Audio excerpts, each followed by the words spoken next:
Busquemos ao Senhor de todo o nosso coração e assim o encontraremos. Jeremias capítulo 29, verso 13. Estamos agradecidos a Deus porque estamos juntos novamente, iniciando uma nova semana de estudo na Palavra de Deus. Agradecemos a Deus por este dia e também por estes momentos. Queremos agradecer a todos vocês que estudam conosco e que compartilham esses estudos com outras pessoas. A todos que são inscritos no canal Hora Tranquila no YouTube, que clicam o dedinho em joinha, e também a todos vocês que nos escrevem dizendo de onde estão nos acompanhando. Queremos aqui mandar um alô especial hoje para todas as mães, indistintamente, onde quer que se encontram, vocês recebam o nosso abraço e que Deus esteja fortalecendo vocês cada dia mais e dando a certeza de que o sacrifício que vocês fazem pelos filhos não será em vão. Continuem lutando por eles, orando por eles, instruindo-os no caminho do Senhor, mesmo que já sejam adultos. Quando tiver oportunidade, fale e juntos nós vamos estar em breve nos céus. Mandamos aqui também um alô especial para Elza Rodrigues, que está parabenizando a sua irmã Maria. Hoje ela está aniversariando. Parabéns, Maria. Também o Naelson, completando mais um ano de vida. Um alô especial para Iracema Silva. Também a Elza Rodrigues manda um alô especial para Leia, para Ana, para Doralice, o Orlando e também Donato, a Maria, Noemi, Elizabeth. Queremos também mandar um alô especial para o Osmar Marinho, para a Thelma Maria Rodrigues Barros e também para Marilu Rocha e ainda para a Rejane Lameira e todos os demais que nos escrevem. Nós agradecemos e mandaremos sempre um alô para vocês. Iremos orar. Eterno Deus e Pai que estás nos céus, a Ti a nossa gratidão pela vida, pelos cuidados, por tudo que tens feito por nós até este momento. Te agradecemos, Pai, por todas as mães. Tu sabes as lutas que cada uma enfrenta. Dê forças, dê vitórias e que permaneçam sempre firmes e confiantes em Ti e que recebam as bênçãos conforme for a Tua santa vontade, Pai. Abençoe o Naelson que está aniversariando hoje, também a Maria. Queiras abençoar também todos os demais que nos escrevem pedindo orações. A Cirlei também está aniversariando hoje, é irmã da Sônia Rocha, que Tu a abençoes.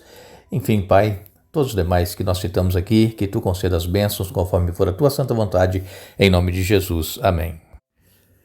É muito bom termos um dia especial para relembrar aquelas que cuidaram de nós quando crianças, que cuidam ainda hoje, mesmo na idade adulta. Todas as mães se preocupam com os filhos e querem sempre o melhor para eles.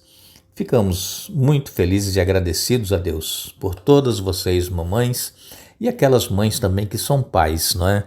Muitas criaram os filhos sozinhas, e que continuem recebendo de Deus forças e vitórias. Nós queremos continuar aqui o estudo que nós estamos fazendo nesta série, falando sobre alusões, imagens, símbolos e também como estudar a profecia bíblica. Semana passada nós falamos aqui a respeito do sacrifício, né? Como era que nós poderíamos compreender aqueles sacrifícios realizados lá no Antigo Testamento. E esses sacrifícios apontavam para Jesus, que haveria de vir, o Cordeiro de Deus que tira o pecado do mundo. Mas falamos também na semana passada a respeito daquela visão que Isaías teve do trono. Ezequiel também teve, João, o apóstolo que estava na ilha de Patmos, também teve a visão deste trono. E nós vamos, durante esta semana, procurar aprofundar um pouquinho mais essa questão do trono, que foi visto em visão. E lembrando sempre que o nosso estudo nesta série não é para nos aprofundarmos na profecia, explicar detalhadamente, mas compreender através dos símbolos, das imagens e alusões, compreender a profecia, o que no Antigo Testamento os símbolos estavam querendo ensinar ao povo e que se cumpriram no Novo Testamento através do ministério de Jesus, através dos apóstolos e também através da Igreja de Cristo. Nós lemos aqui em Isaías capítulo 6, no verso 8, depois disto, ouvi a voz do Senhor que dizia: a quem enviarei? E quem há de ir por nós?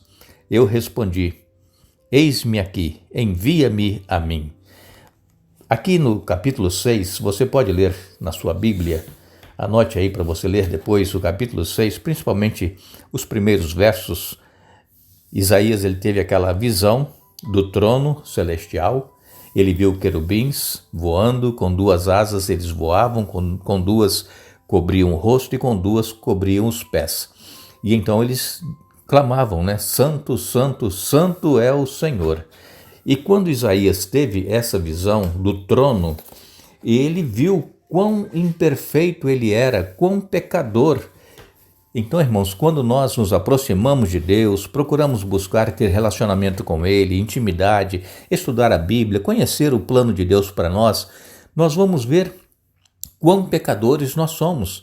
Às vezes, nós nos achamos bonzinhos, não é verdade? Achamos, mas eu sou bom, eu faço isso, eu faço aquilo.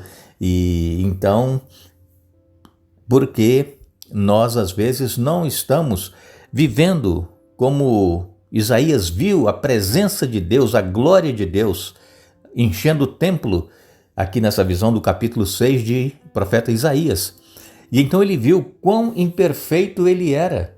Ele disse assim: estou perdido, é o meu fim, pois sou homem de lábios impuros e vivo no meio de pessoas de lábios impuros.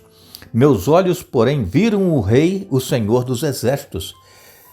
Quanto mais, irmãos, nós nos aproximarmos de Deus, quanto mais nós buscarmos a presença dEle, estudando a Bíblia, orando, nós vamos ver que somos muito pecadores, muito falhos. Nós não somos bons, nós somos maus, a nossa natureza é uma natureza má.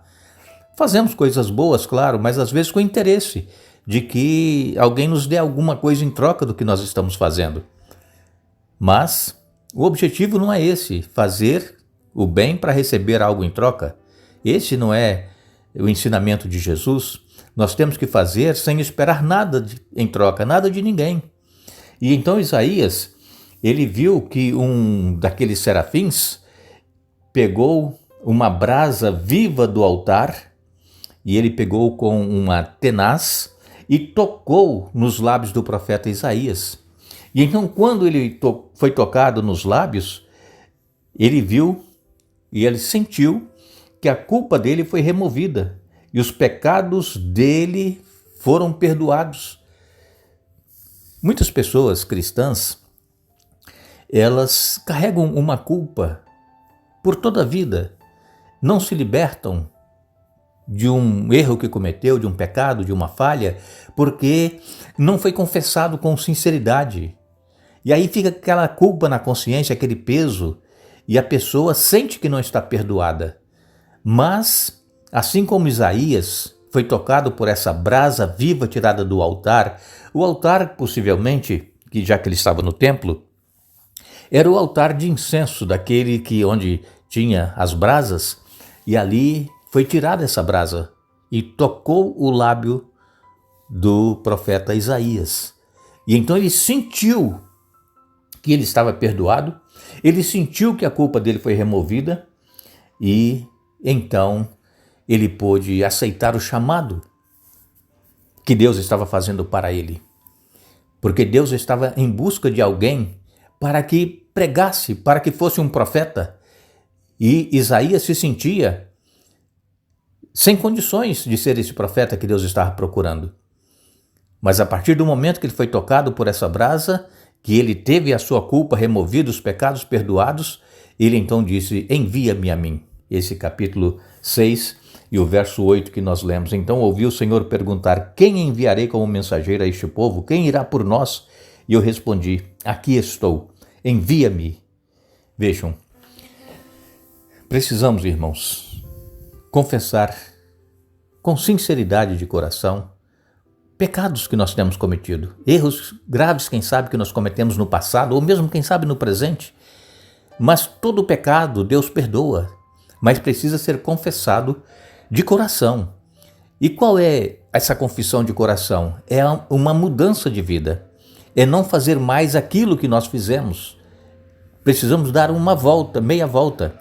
Estávamos indo em uma determinada direção, e aí quando nos arrependemos e pedimos a Deus perdão, aí nós damos uma meia volta.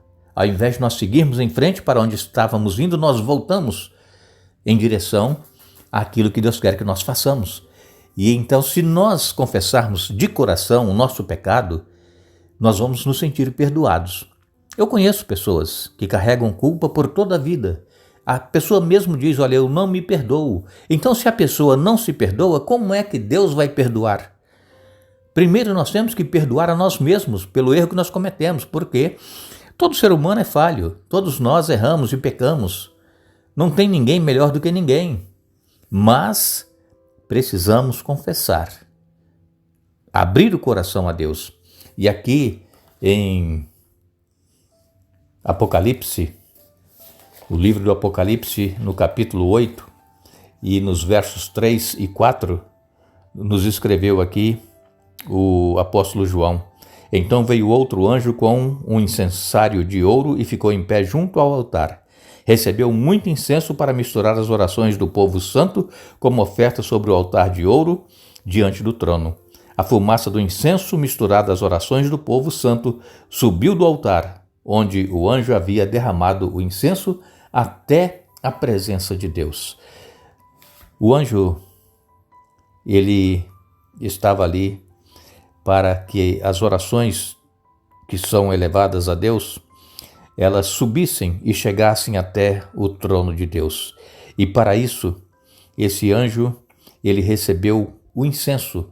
O incenso era queimado no templo, quando Deus pediu a Moisés que construísse um templo, depois um santuário, um tabernáculo, e depois foi construído um templo.